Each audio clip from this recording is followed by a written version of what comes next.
Welcome to Getting It Done. This is Unit 5 in the training series, Being the Best Community Action Board.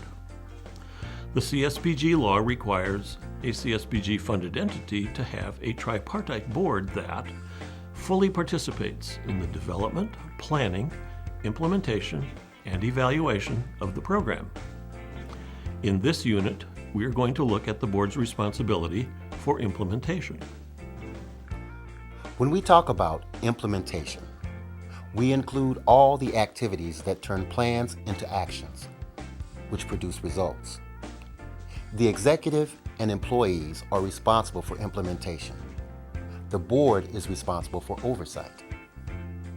The responsibility for oversight is discussed in IM 82 in the response to question 4 at the bottom of page 2. The term appears again in the discussion of implementation at the bottom of page 3.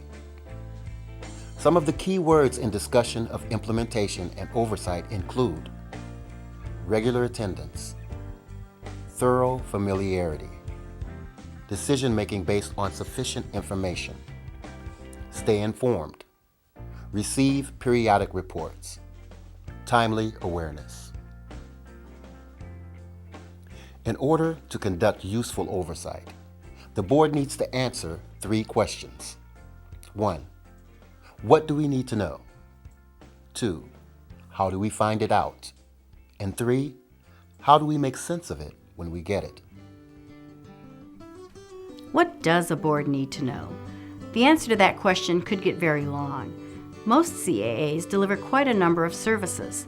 There are some useful questions to start with in looking at any area of your organization's work. Are we current? Every activity or service has a timetable.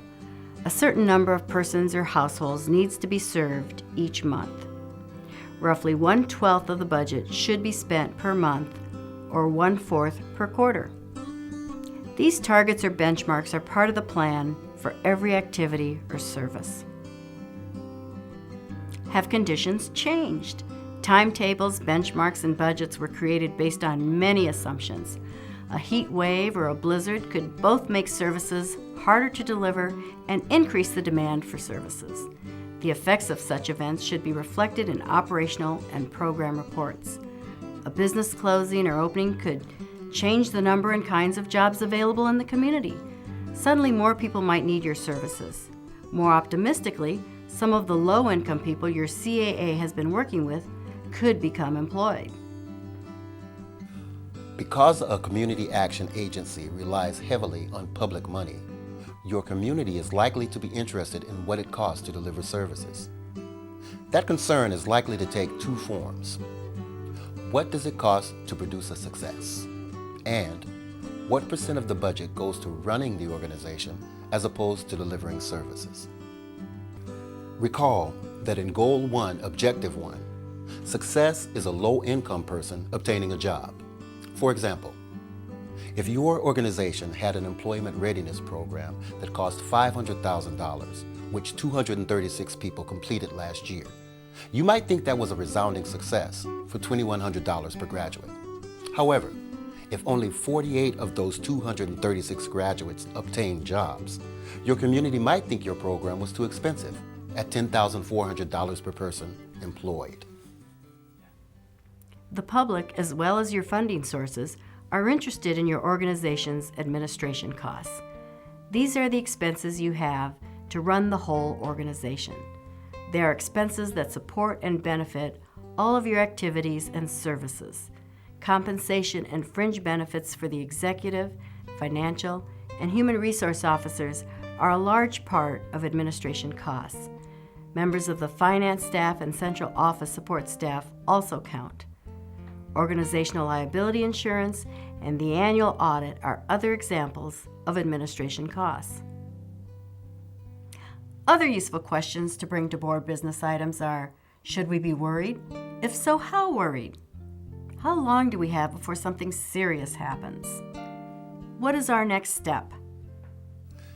The second oversight challenge a board faces is determining how to get the information it needs.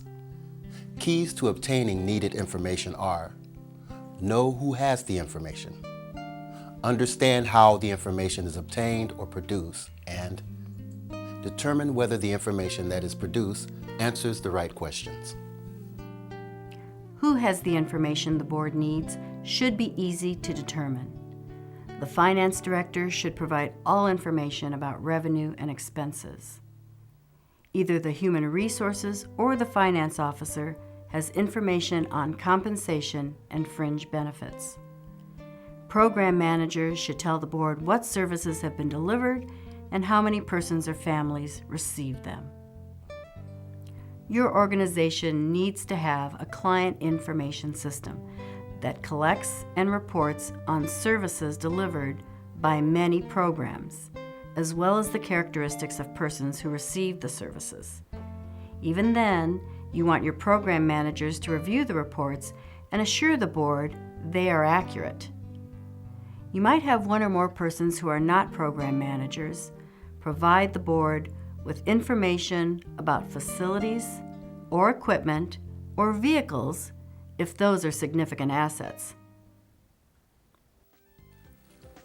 Where information comes from is as important as who provides it. Financial information should come from your accounting system.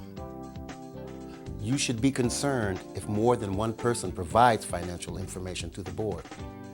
This could be a sign that you are receiving partial information. Any suggestion that financial information is being recorded and tracked outside the accounting system is another cause for concern. Information handled this way can easily be overlooked. Incorporating it into accounting reports can result in errors.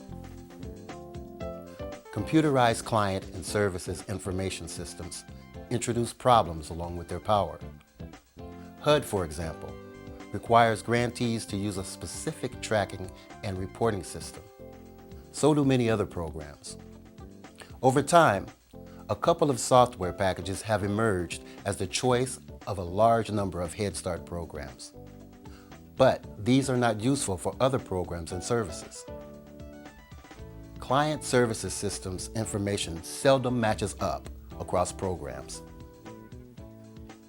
As a result, most CAAs must develop procedures to reconcile the differences between programs. This includes deciding how to handle different definitions of important data points. A board may face its greatest oversight challenge in making sense of the information that it receives. Everyone understands that financial information basically compares how much was spent against how much was received. What everyone does not understand is the ways financial information can be presented. A board might receive 4 different financial reports each month: revenue and expenses, profit and loss, cash flows, and aged receivables. If members don't understand the value and importance of these documents, receiving such detailed information does them no good. Board members need to understand what the numbers mean as well as what the numbers are. For example, boards are called upon periodically to approve pay plans or compensation schedules. Individual board members might have completely different interpretations of whether a compensation plan is a good one. A board needs to compare its compensation and fringe benefits to what similar organizations provide for their employees. A compensation comparison study is the tool they need to perform that analysis.